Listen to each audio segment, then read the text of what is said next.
अस्सलाम वालेकुम व्यूअर्स, मैं हूं समीना पाशा। उम्मीद है आप लोग खैरियत से होंगे। व्यूअर्स, कासिम अली शाह साहब के बारे में तो आप सब जानते ही हैं। एक मोटिवेशनल स्पीकर हैं बड़े मारूफ पाकिस्तान के, और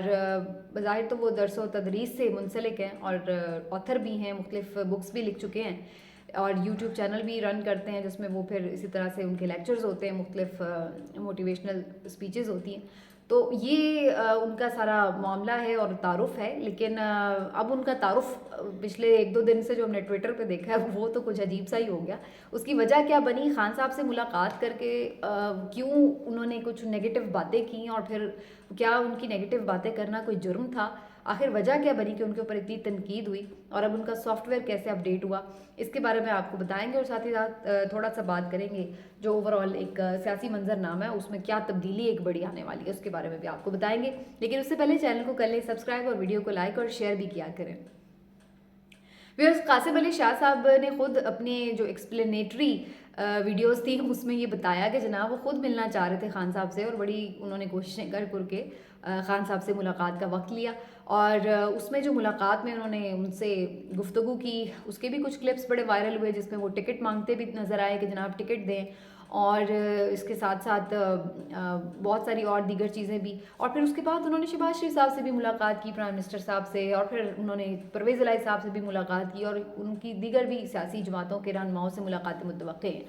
तो और कुछ इंटरव्यूज़ भी उन्होंने रिकॉर्ड किए। तो उसके बाद उन्होंने एक चैनल पर इंटरव्यू में ये कहा कि जनाब शहबाज शरीफ साहब और परवेज़ इलाही साहब की तो तारीफ़ें की कि जनाब वो बड़े ज़बरदस्त है, नरम दिल है, बड़ी मतानत है और बड़े फ़िक्रमंदी है उनको पाकिस्तान की। लेकिन खान साहब के बारे में उन्होंने थोड़ी सख्त बात की कि जनाब उनमें अकड़ बहुत है और वो तो क़यामत के फ़ैसले भी दुनिया में ही करना चाहते हैं, और इस तरह की उन्होंने उनके बारे में गुफ्तगू की।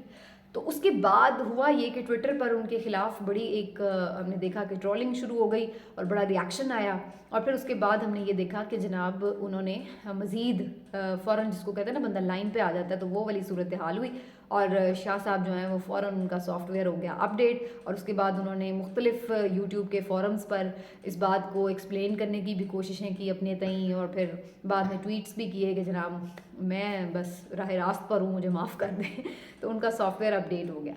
इस सारे इसमें किस्से कहानी में मसला क्या है? मसला ये है कि जनाब कुछ लोग ये शायद उसको ले रहे हैं कि जनाब खान साहब पे बस तनकीद कर दी तो अब उसको छोड़ना नहीं है। बात ये नहीं है, खान साहब भी एक इंसान है, उनसे भी गलती हो सकती है, और उनसे ना भी गलती हो, उनकी ज़िंदगी के, उनके किरदार के, उनके मिजाज के बहुत से पहलू हैं जो बहुत किसी को ज़बरदस्त भी लग सकते हैं, किसी को नहीं भी अच्छे लग सकते। तो ऐसी बात नहीं है कि वो कोई तनकीद से ऊपर की बात है कि जी अब उनके ऊपर कभी तनकीद नहीं हो सकती है, बिल्कुल हो सकती है। लेकिन फिर मसला क्या है? मसला ये है कि जो खान साहब के साथ वो तनकीद कर रहे हैं, क्या वो जस्टिफाइड है या नहीं है, और जिनका कंपैरिजन वो कर रहे हैं वो जस्टिफाइड है या नहीं है, और ख़ुद जो उनका एक पर्सनालिटी एनालिसिस अगर किया जाए और जो कॉन्ट्रडिक्शंस अगर देखी जाए तो वो क्या है, वो भी जानना बड़ा ज़रूरी है। तो मैं थोड़ा इस वीलॉग में आपसे इस पर ज़रूर बात करना चाहूँगी। अच्छा, मैंने जो उनके डिफरेंट क्लिप्स देखे शाह साहब के, इससे पहले मैं ज़रा ये भी बता दूँ आपको कि मैंने कभी भी उनकी कोई उस तरह से मोटिवेशनल स्पीचेज़ या लेक्चर्स वगैरह ना कभी सुने ना देखे। कोई इनके क्लिप्स कोई छोटा मोटा कुछ चलता देख लिया हो, या कोई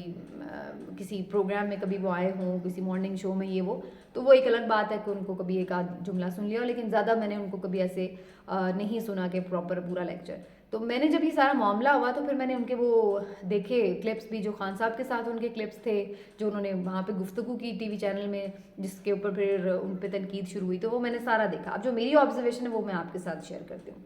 पहले तो मुझे ये लगा कि जो शाह साहब हैं वो बज़ाते खुद बड़ी खुद नुमाई में मुब्तला हैं, और वो अपने आप में बड़ा कोई ज़ोम रखते हैं कि वो बहुत कोई इल्म रखने वाले हैं, और वो अपने बारे में बहुत ज़्यादा बढ़ चढ़ कर बता रहे थे। खान साहब के सामने भी वो बता रहे हैं कि मेरे करोड़ों फॉलोअर्स हैं और मैंने इतनी किताबें लिखी हैं, मैं 25 साल से ये कर रहा हूँ, मेरा ये मेरा वो। तो वो बड़ा ऐसे मुझे खुद नुमाई का एलिमेंट लग रहा था। जैसे आप हम्बल होते हैं तो अगर आप ये सब कर भी हो भी, वाकई आपके करोड़ों फॉलोअर्स भी हों, तो आप उस तरह से बढ़ा चढ़ा के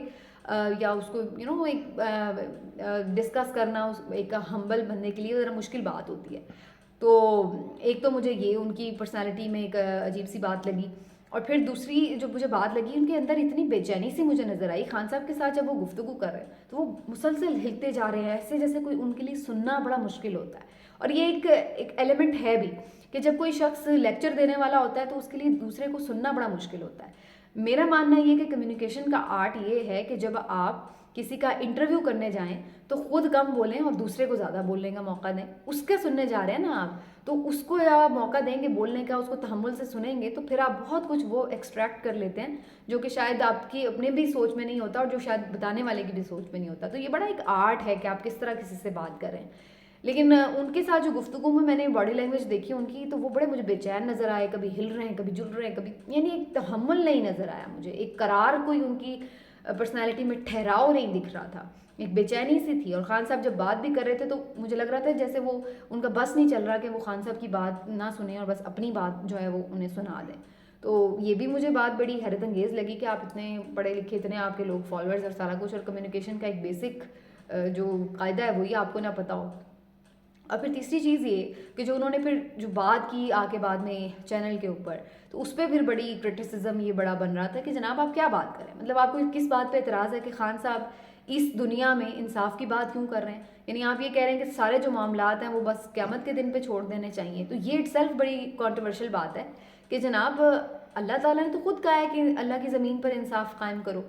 اور اگر ہم یہ سوچ لے کے بیٹھ جائیں کہ جی ہم نے کبھی کسی برائی کو برائی نہیں کہنا, ہم نے اس کو ختم نہیں کرنا, تو پھر تو یہ دنیا جنگل بن جائے گی, جنگل کا قانون بن جائے گا. تو یہ مجھے ان کی لاجک بالکل سمجھ نہیں آئی کہ وہ کیا اس بات سے کہنا چاہ رہے تھے کہ خان صاحب جو ہیں وہ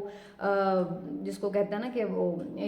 قیامت کے فیصلے یہی کرنا چاہ رہے تھے. تو اس کا مطلب کیا تھا ان کا؟ بھئی اگر آپ صحیح کو صحیح کہیں گے, غلط کو غلط کہیں گے, تو اس میں کیا برائی؟ اور اگر ایسی کسی چیز کے اوپر انسان ڈٹ کے کھڑا ہے جس کو آپ وہ اپنے الفاظ میں اکڑ کہہ رہے تھے, تو میرے خیال سے تو یہ اکڑ پھر ہر بندے میں ہونی چاہیے کہ وہ برائی سے ہٹے ہی. اگر وہ برائی کو برائی سمجھتا ہے تو اس سے پھر کمپرومائز نہ کرے. تو یہ اکڑ تو پھر سب میں ہونی چاہیے. اور اگر وہ سمجھتا ہے کہ کوئی ایک چیز صحیح ہے اور وہ صحیح پہ ڈٹ کے کھڑا ہے, تو پھر تو لچک کا مظاہرہ کرنا ہی نہیں چاہیے اس کے اوپر, پھر تو اس کے اوپر سٹینڈ لینا چاہیے. تو یہ تو اچھی چیز ہے کہ اگر وہ ان کی دانست میں, خان صاحب کی دانست غلط ہے یا صحیح وہ ایک الگ بحث ہے, لیکن اگر ان کی دانست میں وہ کسی چیز کو غلط مانتے ہیں تو وہ اس کے اوپر کمپرومائز نہیں کر رہے, تو یہ تو ایک پازیٹیو چیز ہے ان کے پرسپیکٹیو سے دیکھا جائے تو مجھے تو بالکل ان کی اس تنقید کی سمجھ نہیں لگی کہ قاسم علی شاہ صاحب کیا اس میں یہ بات کہنا چاہ رہے تھے. یعنی ہمارے ایک مجموعی, اچھا اس پہ میں یہ تھوڑا, بلکہ مجھے اس چیز کے بھی, اس کو میں اس پرسپیکٹیو سے بھی دیکھتی ہوں. تو ہمارے یہاں نا ایک عجیب سا مزاج ہے, اکثر لوگوں کو میں نے یہ کہتے سنا, جو ہو گیا سو ہو گیا, چلو جی آگے چلیں, چلو جی مٹی پاؤ, چلو جی چھوڑیں جی پیچھے جو ہو گیا بس آگے چلیں. یہی کرتے کرتے کرتے ہم نے 75 سالوں میں اس ملک کو یہاں تک پہنچا دیا کہ ہم نے کبھی کسی طاقتور کو قانون کے نیچے نہیں لانے کا سوچا, کبھی ہم نے یہ نہیں سوچا کہ جو اشرافیہ ہے اس سے ہم نے کوئی پیسے نکلوانے ہیں واپس, ملک کا یہ حال ہو گیا, کنگال ہو کے ہم دیوالیہ ہو گئے. لیکن ہم وہی پرانی باتیں کہ جنہوں نے کرپشن کی انہیں چھوڑ دو, بس آگے چلو, سب کو بس NRO دے دو, بس آگے چلو, بس جی مفاہمت کرو, سب مل کر چلیں گے. وہ مل کر چلنا کیا ہوتا ہے؟ جو خود ذمہ دار ہیں اس سسٹم کو اس حال تک پہنچانے کے, انہی کے ساتھ مل کے ہم چلتے جائیں, وہ دوبارہ انہی جونکوں کی طرح اس سسٹم کو چمٹے رہیں اور وہ لوٹتے رہیں, کھسوٹتے رہیں, نوچتے رہیں, اور ہم کہیں گے نہیں جی سر مل کے چلیں گے. تو یہ اچھی باتیں ہمیں نہ کوئی سنائے کہ جی اچھی باتیں کرو, جی مل کے چلو, جی پیار محبت, جی سب یہ تو ایک اور متحد اور یونٹی, کچھ نہیں ہے. جو لوگ اس سسٹم کی تباہی کے ذمہ دار ہیں ان کو نکال کے باہر پھینکنا چاہیے, ان کو سزا ہونی چاہیے, سرعام لٹکانا چاہیے. اب کسی بھی ملک کو دیکھ لے جس نے ترقی کی ہے, وہ چائنا ہو, کوئی بھی اور ملک ہو, جنہوں نے ان چیزوں پہ کمپرومائز نہیں کیا ہے, جنہوں نے اسٹرکٹ سٹانس لی ہیں, وہی ملک ترقی کرتے ہیں, وہی قومیں کوئی نام بنانے میں کامیاب ہوئی ہیں, اپنے پاؤں پر کھڑی ہوئی ہیں. اور جو ہم ہر چیز یہ کارپٹ کے انڈر کرتے رہتے ہیں نا کہ چلو جی اس نے بھی کر دیا, چلو جی معاف کر دو جی, آپ سارے ہی ایسے کرتے ہیں, چلو جی آگے چلو, یہی رویہ ہے جس نے ہمیں یہاں تک پہنچایا. اور ابھی بھی ہم اس سے ہٹنے کو تیار نہیں. یہ جو جتنے بھی فلاسفر اور دانشور آ جاتے ہیں نا, مجھے سخت زہر لگتا ہے یہ بات کرتے ہوئے کہ جی سب کچھ چھوڑو, پرانی باتیں, مل کے بیٹھو, مل کے ایک پارٹی کو. یہ کیا ہوتا ہے؟ جو مرضی پارٹی ہے, PTI ہے, PMLN ہے, جو بھی آپ کی پارٹی ہے, جس کو بھی آپ پسند کرتے ہیں, جو بھی آپ کی رائے میں صحیح ہے, لیکن یہ کہنا کہ جی ہر چیز کو ختم کر دو, فراموش کر دو, کیوں کر دو بھائی؟ کوئی لوٹ سیل لگی ہوئی ہے یہاں پر, کوئی مفت کا مال ہے, کس کے باپ کی کمائی ہے یہاں پر کہ جس کو سب کو بس چھوڑ دو جی. اور بڑی شاہ صاحب کہہ رہے ہیں جی شہباز شریف کے دل میں بڑی فکر مندی نظر آئی. تو بھائی 35 سال تو ان لوگوں کا اقتدار رہا ہے, تب آپ کو فکر مندی نظر نہیں آئی؟ اتنے یہ فکر مند تھے تو تب کیوں نہیں کچھ کیا؟ یہ لوگوں کے دور میں ہی پاکستان یہاں تک پہنچا ہے. इन लोगों के दौर में ही ये हालात हुए हैं करीब के।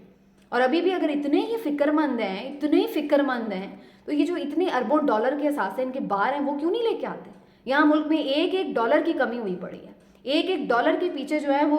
मुल्क दिवालिया होते जा रहा है। अपने डॉलर इन्होंने वहाँ बाहर रखे, इतनी फिक्रमंदी है तो क्यों नहीं डॉलर लेके आते बाहर? क्यों स्विस बैंकों को भर के रखा हुआ है? यही जरदारी साहब का हाल है। इतना पैसा इन लोगों के पास कि लाखों रुपए, लाखों डॉलर ये लोग रोज़ यूज़ करें ना तो इनकी 100 साल तक इनकी नस्लें बैठ के खाएं, इतना पैसा इन लोगों के पास। इतनी फिक्रमंदी है मुल्क की कि उसमें घुले चले जा रहे हैं, डॉलर नहीं वापस लेके आएंगे। और डॉलर तो दूर की बात है, खुद नहीं आने के लिए तैयार है, घसीट घसीट के ला रहे हैं कि भाई आ जाओ भाई, पार्टी का बुरा हाल हो गया, हालत पतली है अपने मुल्क में, लेकिन नहीं, बैठे हुए वहाँ पे आशियाँ छोड़ने के लिए तैयार ही नहीं है। ऐशो इशरत किसको बुरी लगती है? इतनी फिक्रमंदी है। खान साहब को भी फिक्रमंदी है या नहीं, मैं इस पर बात नहीं कर रही, मैं सिर्फ ये बात कर रही हूँ कि जिसके साथ आप कंपेयर कर रहे हैं वो भी तो आप सूरत हाल देखें। फिर आप कहते हैं कि जी हम पे तनकीद क्यों शुरू हो गई? भाई बात आप लॉजिकल करेंगे तो फिर कोई उसको एक्सेप्ट भी करेगा, लेकिन अदरवाइज़ तो एक अजीब सी ये बात है कि आप बिल्कुल गलत दो चीज़ों का कंपैरिजन करें और फिर उसके बाद आप जब कोई तनकीद करे तो लोग फिर पीछे पड़ जाते हैं कि जी पीटीआई वाले तो बड़ी तनकीद करते हैं, ये वो भी तासुर ठीक नहीं है। मैं इस बात के हक़ में नहीं हूँ कि कोई खान साहब ऐसी कोई आवराई मखलूक हैं कि जिनके ऊपर कोई तनकीद नहीं हो सकती होगी, जो उनकी गलत बात होती है सब तनकीद करते हैं, लेकिन अब इस बात को इस बात से मैच करना और उनकी एक इलॉजिकल तनकीद को बनाकर सिर्फ अपना पता नहीं प्रोजेक्शन के लिए ऐसा किया गया या क्या, या किसी के कहने पे किया गया, ये तो अल्लाह बेहतर जानता है। मेरे पास तो इस बात का सबूत नहीं है कि किसी के कहने पे किया गया है, लेकिन बहरहाल जो भी किया गया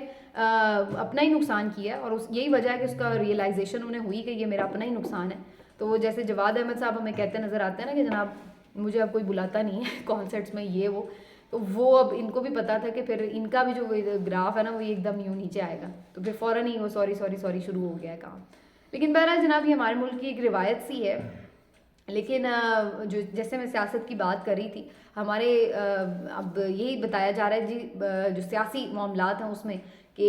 जो काफ लीग है, परवेज़ इलाही साहब हैं, वो अब इस बात पर तकरीबन मुत्तफ़िक दिखाई दे रहे हैं कि वो अपनी पार्टी को पीटीआई में ज़म कर लें और यानी कहने का मकसद ये कि वो ख़ुद पीटीआई में शामिल हो जाए, क्योंकि काफ लीग जो रजिस्टर्ड है वो शुजात साहब के नाम पे, चौधरी शुजात हुसैन के नाम पर, और जो साइकिल का निशान था वो भी उन्हीं की पार्टी को अलॉट है। तो अगर अब वो उधर है और ये इधर हैं तो फिर इनको वो वाला जो निशान है वो ना तो मिलेगा चौधरी साहब को, और अगर कोई नया निशान लेके लड़ते हैं तो उसका कोई फ़ायदा नहीं है, क्योंकि आपको मालूम है ना कि वोटर का एक अपने जो भी लीडर होता है, जो भी उनका उम्मीदवार होता है, उसके निशान के साथ एक एफिलिएशन होती है। अब सारी दुनिया को पता है, उन्हें नई कैंपेन करने की ज़रूरत नहीं है कि पीटीआई का बैट है या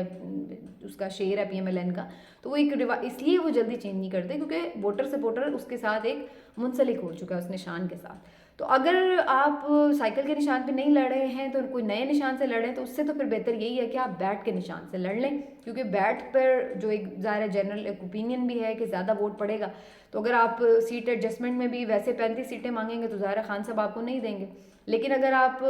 पार्टी में शामिल हो जाते हैं और खान साहब के साथ मुशावरत में शामिल हो जाते हैं तो आप बहुत से लोग अपने एडजस्ट कर सकते हैं। और तीसरी जो इसमें इंपॉर्टेंट बात है मेरे ख्याल से वो ये भी है कि अगर परवेज़ इलाही साहब खुद या फिर मुन्नस इलाही को आगे समझते हैं कि वज़ारत आला का उम्मीदवार बनवाना है, तो उसके लिए भी खान साहब के लिए भी वो ये एक आसानी कर देंगे और अपने लिए भी, क्योंकि अगर खान साहब इनके साथ सिर्फ इत्तिहाद करते हैं और फिर बाद में ये 10-15 सीटों के साथ फिर वज़ारत आला मांगेंगे तो खान साहब को भी अपनी पार्टी को कन्विंस करने में मुश्किल होगी कि यार इतनी सीटें हम लें 200 और फिर 10-15 सीटों वाले को वज़ीर आला तो नहीं बनाया जा सकता। और इनके लिए भी ये मुश्किल होगा कि 10-15 सीटें या 20 सीटों के साथ उनसे अगर वज़ारत आला मांगेंगे, तो अगर ये शामिल हो जाएंगे उस सूरत में तो ज़ाहिर है पीटीआई का हिस्सा होंगे। तो मेरा नहीं ख्याल है कि फिर उस पर खान साहब को अपने लोगों को कन्विंस करने में बहुत मुश्किल होगी। वैसे तो बहुत तनकीद पहले हुआ करती थी परवेज़ इलाही साहब पर या मुन्नस पर, लेकिन जो आखिर में इन्होंने आके साथ निभाया है, जिस तरह से अपने वादे को निभाया है, तो उसके बाद एक स्पेस पीटीआई में भी इनके लिए जनरेट तो हुई है कि ठीक है भाई, वो उनको प्रेशर भी पड़ा है, सारा कुछ हुआ है, लेकिन वो फिर भी उन्होंने अपना कॉल जो है निभाया है, तो एक थोड़ी स्पेस बनी है। तो अल्टीमेटली ये कि अगर वो शामिल हो जाते हैं तो मज़ीद स्पेस बन जाती है, तो वो आगे की उनकी फ्यूचर पॉलिटिक्स के लिए भी एक अच्छी चीज़ हो सकती है। फैसला तो उन्होंने एक अहम इजलास जो आज के दिन वो करेंगे तो उसमें ही करना है, लेकिन कभी उम्मीद यही है कि परवेज़ इलाही साहब जो है वो पीटीआई में बाकायदा शमूलियत इख्तियार करके उसी का हिस्सा बन जाएंगे, तो बज़ाहिर हमें पंजाब की सियासत में एक तब्दीली नज़र आएगी। मिलते हैं अगले व्लॉग में, अपना ख्याल रखिए, अल्लाह हाफ़िज़।